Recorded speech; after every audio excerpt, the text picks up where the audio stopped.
Hi. How are you doing? Good. How are you? I'm excellent. Great.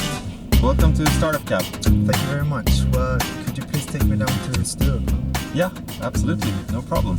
Great. So how are you today? I'm very good. Yeah? It's a hectic morning, always on Mondays. Okay. Catching up on emails. You're CTO of Acast. That's right. Yeah? Yes. So give me the elevator pitch of Acast. Well, Acast is it's a podcasting platform. Mm-hmm. So podcasting is this hidden media. It's huge. It's actually about 60 million people listening in the US every month. So it's a big media, but there's no functioning revenue model. Mm-hmm. So what we do is we build an entire podcasting platform, from hosting and distribution to consumer applications like apps and web players. Mm-hmm. And we inject ads dynamically into podcasts. And no matter if you listen through our platform or if you listen through iTunes or Stitcher, we can get the ads to the right person. And this is really attractive for advertisers. Ah, okay. So they can access a really attractive audience. Because podcast listeners is usually living in big cities, has high education, high salary, and in the right age group. Okay. So by having dynamic ad insertion, they can sell or buy ads in the way they're used to in other media. Ah, okay. So it Okay. opens up the podcast market basically. And this hasn't been possible before, or are there any competition in the market? We've seen competition in different parts of our model, but not anyone doing it like we do. We take a major grip of the whole podcasting process pretty much. So we build an entire platform from the very, very high-tech backend to all the way to the consumer. Okay. And we also have the internal sales team as well. So we do the selling as well. The selling of ads? Yes. Ah, okay, okay. So that also gives us a more dynamic product to sell. Mm-hmm. So basically, instead of like it was in the old days when you go to an advertiser and say, hey, I have this podcast, do you want to support me? I can say something nice about your company.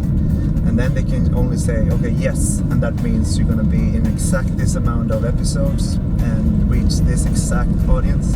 But our sales team can go out and say, pick whatever you want. Yeah. So it's a totally different story for the seller. Exactly. And they can sell on campaign periods as well, which is a huge difference from not being able to do that. Yeah, that's right. That's right. So what's your background? Is this you're one of the co-founders? That's right. There's 7 of you? Yeah. Yeah. And first of all, how is that working, being so many? Works very well actually. Yeah.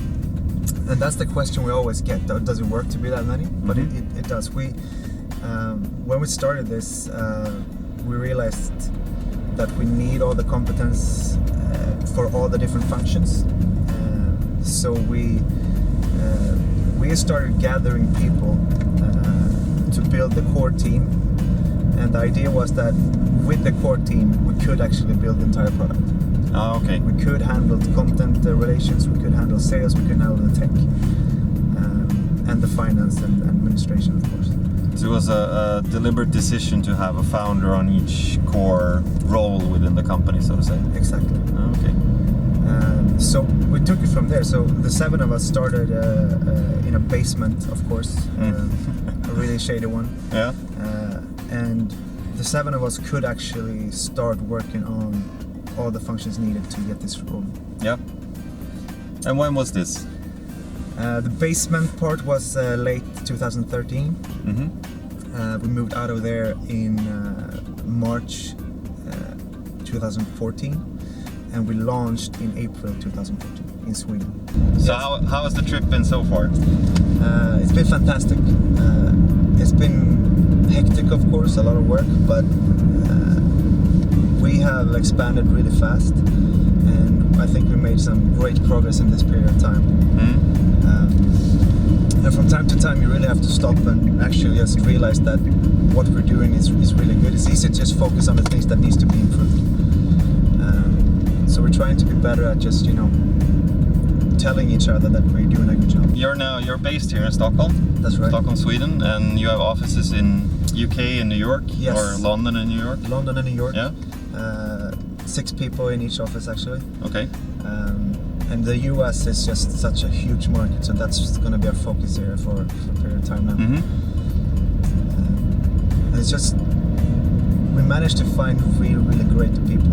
Mm-hmm. So that's really fun. Yeah.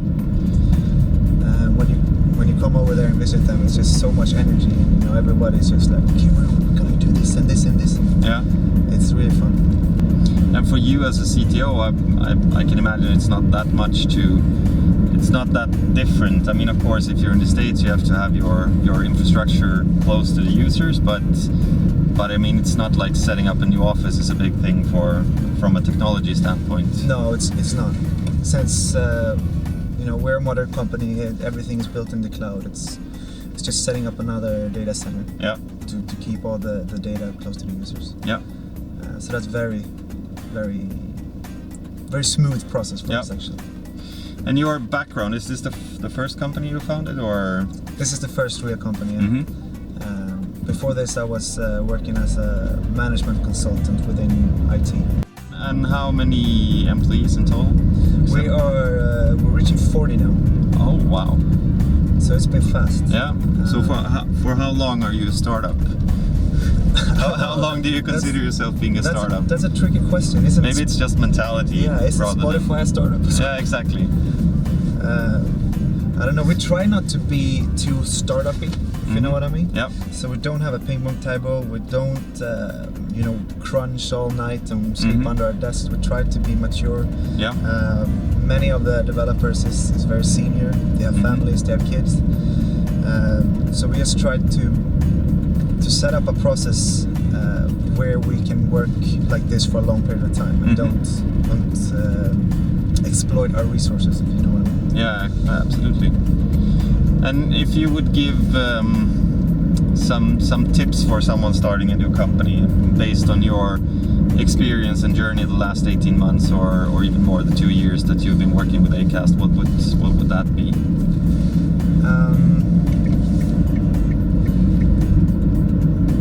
The people is always key. It's always key. Don't start with a friend just because you're friends. Get the people that know what they do. Yeah. That's really important. And also, if you want to attract some money and go out to investors, you must realize that takes a lot of work. Okay. It takes a lot of time. It's not... So put that in your plan, basically. Okay. It's going to take a few months, maybe 6 months, maybe more.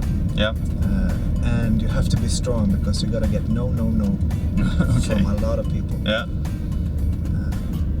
And one thing I did wrong in the beginning as well was that I took everything personally.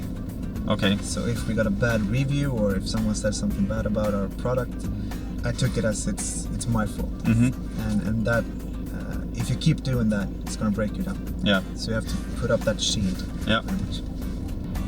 Did you understand how much time it would take, how much energy it would take? When you started, did you know that okay, I need to spend the next couple of years really just focusing on this and not doing basically anything else, or? Yes, and that's the mindset you need as well. Yeah. So we in the founder team, we just said, okay, go home, tell your spouse and your kids that we're gonna have 2 really hectic years now. Mm-hmm. And so we had 2 hectic years, and you have to sacrifice a few things. Yeah. You can't take a 4-week vacation. You pretty much can't take a full vacation at all. You need to be accessible all the time. Mm-hmm. Especially now in the beginning when you have so many people relying on you as well. Yeah. And so it's not smooth sailing just to start a company and grow it like we do. Yeah. But the perk is of course that it's super fun. Yeah. So it's worth it. Yeah. It's definitely worth it. A lot of things can happen. Well, our aim is of course to be the #1 audio on demand platform in the world. So it should be top of mind whenever someone wants to create audio as a professional format. Not focusing on music, but on spoken word. And right now we're focusing on podcast. The next step might be audiobooks. It might be other products. Okay, so I think I'll stop right here. This is perfect. And let you go. Thanks for the ride. Pleasure talking to you. You too. Have a great day and see you around. Bye bye. Okay, bye.